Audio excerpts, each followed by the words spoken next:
شروع کرتی ہوں اللہ کے نام سے جو بڑا مہربان نہایت رحم کرنے والا ہے۔ قارون حضرت موسیٰ کے چچا یسہر کا بیٹا تھا جو بہت ہی شکیل اور خوبصورت آدمی تھا، اس لیے لوگ اس کے حسن و جمال سے متاثر ہو کر اس کو منور کہا کرتے تھے۔ اس کے ساتھ ساتھ اس میں یہ کمال بھی تھا کہ وہ بنی اسرائیل میں تورات کا بہت بڑا عالم اور بہت ہی ملنسار با اخلاق انسان تھا۔ وہ لوگ اس کا بہت ہی ادب و احترام کرتے تھے۔ قارون حضرت موسیٰ علیہ السلام کی صحبت میں رہ کر تورات کے علم سے مالا مال ہوا۔ قارون نے بے شمار دولت کمائی، دولت کے ساتھ ساتھ اللہ پاک نے اسے عزت بھی خوب دی۔ ہر ہفتے کے آخری دن قارون بڑی شان و شوکت کے ساتھ چاندی کا لباس اور سونے کے جوتے اور ہیرے جواہرات سے سجا ہار پہن کر بے شمار گھوڑوں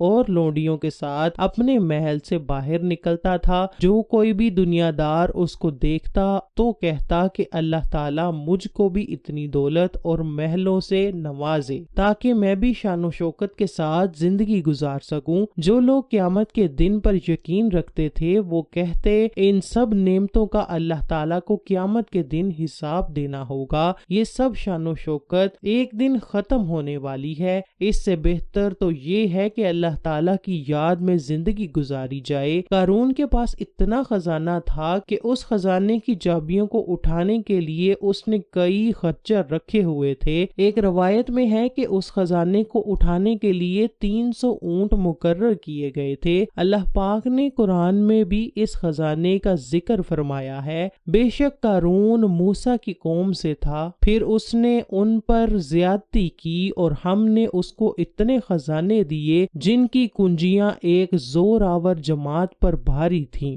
ناظرین گرامی، کیا کوئی قارون کے خزانوں کا اندازہ لگا سکتا ہے؟ کیونکہ جب رب کائنات فرما رہا ہے کہ قارون کے خزانوں کی چابیاں بھی ایک زور آور جماعت پر بھاری تھیں، اتنی دولت ہونے کی وجہ سے قارون غرور اور تکبر کرنے لگا۔ اس نے دنیا والوں کے ساتھ طرح طرح کے ظلم و ستم کرنا شروع کر دیے۔ قارون کے پاس لوگ آئے تو کہنے لگے قارون اپنی دولت پر اتنا غرور نہ کر، اللہ تعالیٰ غرور اور تکبر کرنے والے کو سخت ناپسند کرتا ہے۔ اس بات کو اللہ پاک نے قرآن پاک میں یوں فرمایا ہے، میرے نبی وہ وقت یاد کرو کہ جب قارون سے اس کی قوم کہنے لگی خزانوں پر اتنا شوق نہ بن کہ اللہ تعالیٰ ایسے شوق بازوں کو پسند نہیں فرماتا۔ اللہ تعالیٰ نے تجھے جو خزانے دیے ہیں اس سے آخرت میں جنت کا گھر بنا، ہاں دنیا میں بھی اپنے حصے کی گزاران سے فائدہ اٹھا اور اپنی قوم سے اچھا رویہ اختیار کر، بالکل اسی طرح جس طرح اللہ تعالیٰ نے تیرے ساتھ اچھا رویہ اختیار فرمایا ہے۔ زمین میں ان خزانوں کی بدولت دہشت گردی نہ پھیلا کہ اللہ تعالیٰ فسادیوں کو پسند نہیں فرماتا۔ جواب میں کہنے لگا مجھے تو یہ مال اس علم کی وجہ سے دیا گیا ہے جو میرے پاس ہے۔ قارون کہتا مجھ پر اللہ تعالیٰ کا کوئی احسان نہیں ہے، میں نے اتنی محنت کی ہے کہ آج اتنے خزانے کا مالک بن گیا ہوں، مجھ پر اللہ تعالیٰ نے کوئی احسان نہیں کیا ہے، میں تو خود بہت ہی عقل مند انسان ہوں۔ اللہ تعالیٰ کی طرف سے حضرت موسیٰ علیہ السلام کو زکوٰۃ دینے کا حکم نازل ہوا۔ جب حضرت موسیٰ علیہ السلام نے قارون کو زکوٰۃ دینے کا فرمایا تو قارون نے کہا جی بھائی، میں اپنی دولت کا 1000واں حصہ زکوٰۃ ادا کروں گا۔ جب اس نے اپنے سارے خزانے کی زکوٰۃ کا اندازہ لگایا تو وہ بہت زیادہ تعداد میں بن گئی، تو اس کے دل میں لالچ آ گیا، تو اس نے زکوٰۃ دینے سے انکار کرتے ہوئے بنی اسرائیل کو کہا کہ حضرت موسیٰ علیہ السلام کی کسی بات پر یقین مت کرنا، وہ تمہاری دولت کو زکوٰۃ کے بہانے کم کرنا چاہتے ہیں۔ قارون نے بنی اسرائیل کے لوگوں کو حضرت موسیٰ علیہ السلام کے خلاف کرنے کے لیے ایک چال چلی۔ اس نے ایک عورت کو بے شمار دولت دی کہ تم حضرت موسیٰ علیہ السلام پر بدکاری کا الزام لگاؤ کہ حضرت موسیٰ علیہ السلام نے میرے ساتھ بدکاری کی ہے۔ قارون نے بنی اسرائیل کو اکٹھا کیا اور حضرت موسیٰ کے پاس آ کر کہنے لگا،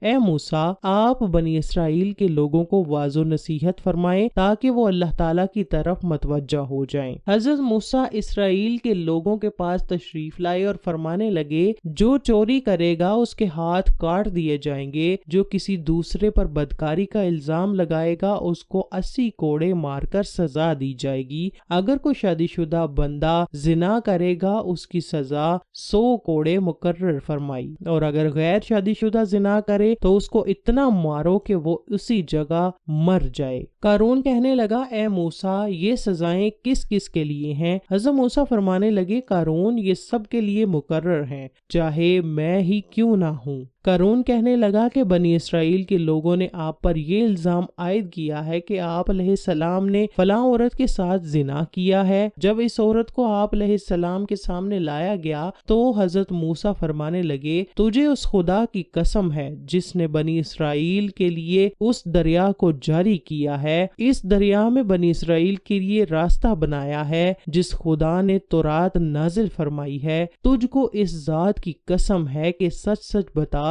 تجھ کو یہ الزام لگانے کا کس نے کہا ہے؟ اس عورت نے کہا، مجھے خدا کی قسم، قارون نے مجھے بے شمار دولت دے کر لالچ دی ہے کہ میں سب کے سامنے حضرت موسیٰ پر یہ الزام لگاؤں۔ اس وجہ سے حضرت موسیٰ علیہ السلام بنی اسرائیل کے سامنے ذلیل و خوار ہو جائیں گے۔ اس عورت کی بات سنتے ہی حضرت موسیٰ علیہ السلام نے اللہ تعالیٰ کا شکر ادا کیا۔ حضرت موسیٰ نے خدا سے دعا کی، اے اللہ تعالیٰ، قارون پر سخت عذاب نازل فرما دے، قارون تیرا ناشکرہ بندہ بن چکا ہے۔ اللہ تعالیٰ نے حضرت موسیٰ پر وحی نازل فرمائی جس میں زمین کو تیری فرما برداری کا حکم دے رکھا ہے، آپ جو چاہیں زمین کو حکم دے دیں۔ حضرت موسیٰ نے قارون سے پوچھا کہ تم نے یہ سب کیوں کیا ہے؟ قارون نے جواب دیتے ہوئے کہا کہ اے موسیٰ، اگر اللہ تعالیٰ نے تجھ کو نبوت عطا کی ہے تو میرے پاس بھی دولت کی کوئی کمی نہیں ہے، اگر آپ چاہتے